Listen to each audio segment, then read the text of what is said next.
Hey car enthusiasts, welcome back to our channel.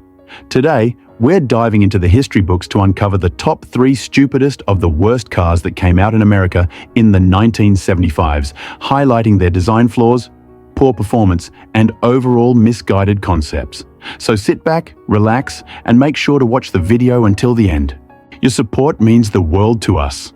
By subscribing, you give us the motivation to keep creating amazing content. Every click helps fuel our passion and drive to bring you the best. Number 3. The 1975 Ford Mustang II is often labeled as dumb or problematic for several reasons. The original Ford Mustang, introduced in 1964, became an instant icon, symbolizing power, style, and youthful exuberance. The Mustang II, however, marked a significant shift away from these roots. Ford downsized the Mustang II, basing it on the Pinto platform, in response to the oil crisis and changing market demands. While this made sense economically, it alienated many Mustang enthusiasts who expected performance and muscle, not a compact car with modest power. The 1975 Mustang II was offered with a range of engines, but none were particularly powerful. The base model came with a 2.3-litre inline-4 engine that produced just 88 horsepower, far from the thrilling performance the Mustang name had come to represent. Even the optional V6 and V8 engines were heavily detuned, offering lackluster acceleration and driving dynamics.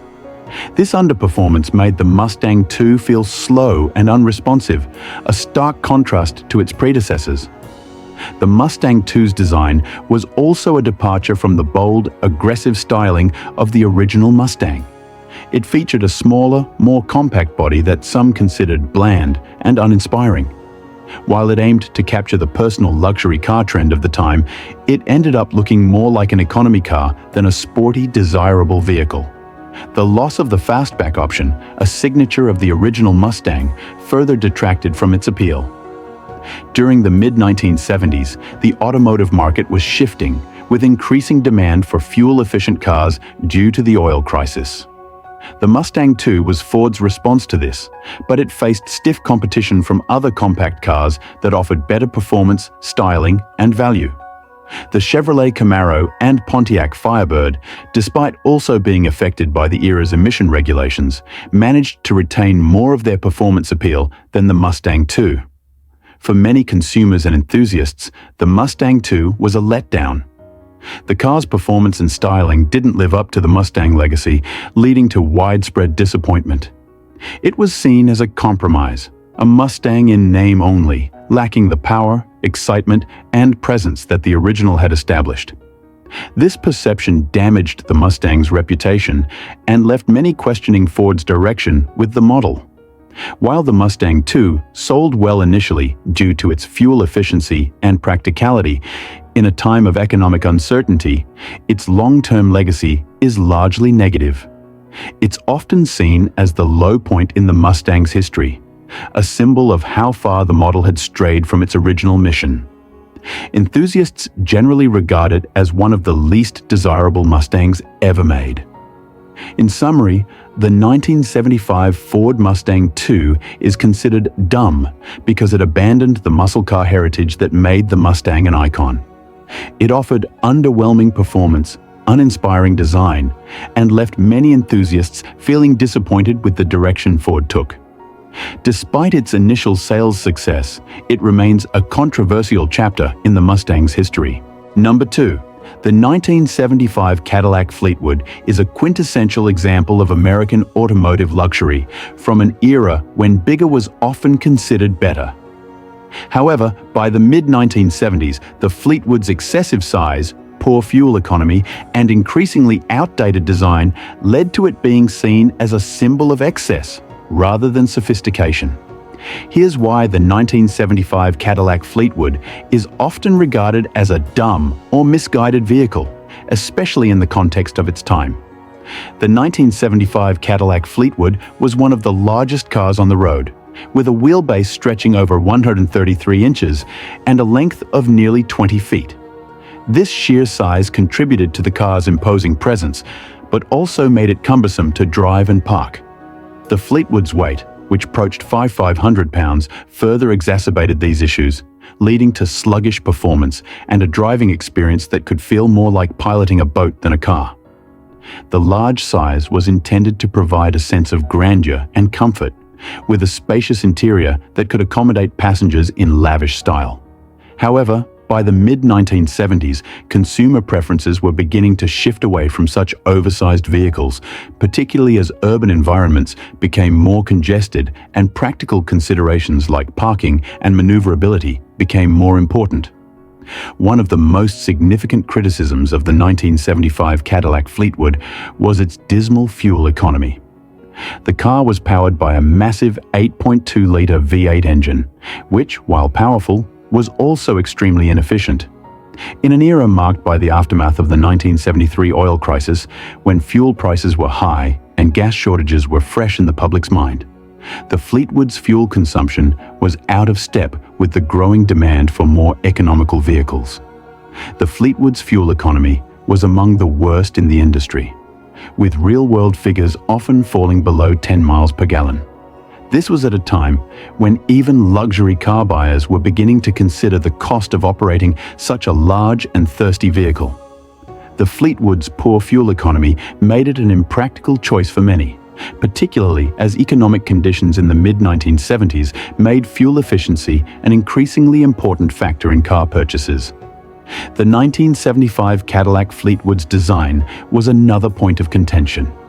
While it maintained the classic Cadillac styling cues, such as the massive chrome grille, prominent tail fins, and ornate trim, these elements were beginning to feel outdated by the mid-1970s. The Fleetwood's styling was rooted in the design language of the 1960s, and by 1975 it was starting to look old-fashioned compared to the more modern, streamlined designs coming from both American and European manufacturers. The Fleetwood's interior, while luxurious, also reflected this sense of being out of touch with contemporary trends. The use of thick, plush materials, elaborate wood paneling, and excessive chrome trim gave the cabin a decidedly retro feel that didn't resonate with the changing tastes of luxury car buyers, who were beginning to favor more understated and sophisticated designs. By 1975, the Fleetwood's engineering and technology were also lagging behind the competition. Cadillac, like many American automakers at the time, was slow to adopt new technologies that were becoming standard in luxury vehicles. While the Fleetwood did offer features like power windows, climate control, and a smooth ride thanks to its soft suspension, it lacked the more advanced innovations that were becoming available in other luxury cars.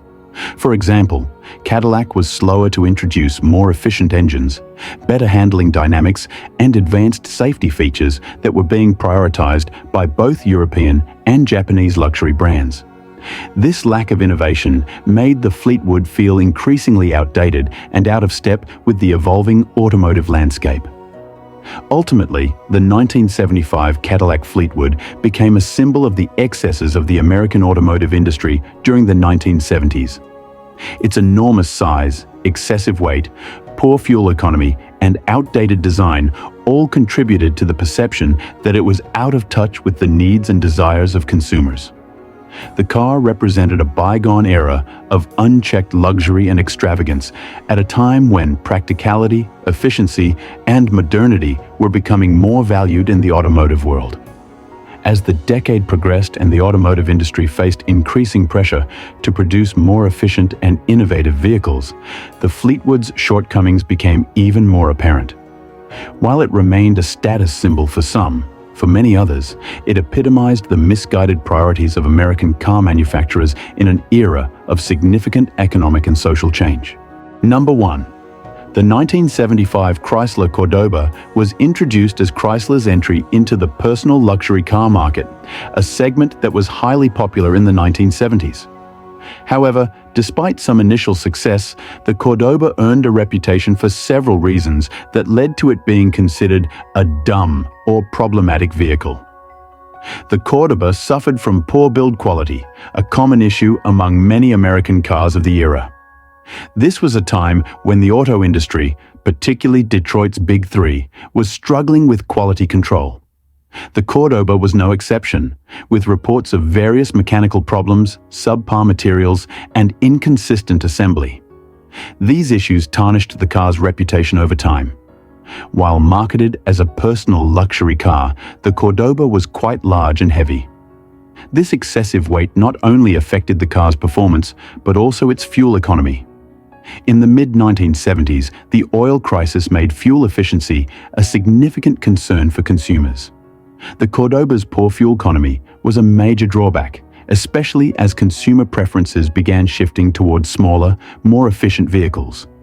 Despite being marketed as a luxury vehicle, the Cordoba lacked the refinement and sophistication expected from a luxury car. The ride quality was not particularly smooth, and the handling was often described as ponderous. This made the car feel less luxurious compared to its rivals, which offered a better balance of comfort and performance. By 1975, the Cordoba's design was beginning to feel outdated. The styling, which initially attracted buyers with its distinctive look, quickly became stale. The car's large, heavy design was increasingly seen as old-fashioned and out of touch with the changing automotive landscape, which was moving toward more modern, streamlined vehicles. The Cordoba faced stiff competition from more refined and better-performing vehicles in the personal luxury segment. Cars like the Ford Thunderbird and Chevrolet Monte Carlo offered a more compelling package with better styling, performance, and overall quality. This made it difficult for the Cordoba to stand out in a crowded market. In summary, the 1975 Chrysler Cordoba's combination of poor build quality, excessive weight, lack of refinement, and outdated design contributed to its reputation as a dumb or problematic vehicle. While it had some initial appeal, it ultimately failed to live up to the expectations of a personal luxury car and struggled to compete with its more successful rivals.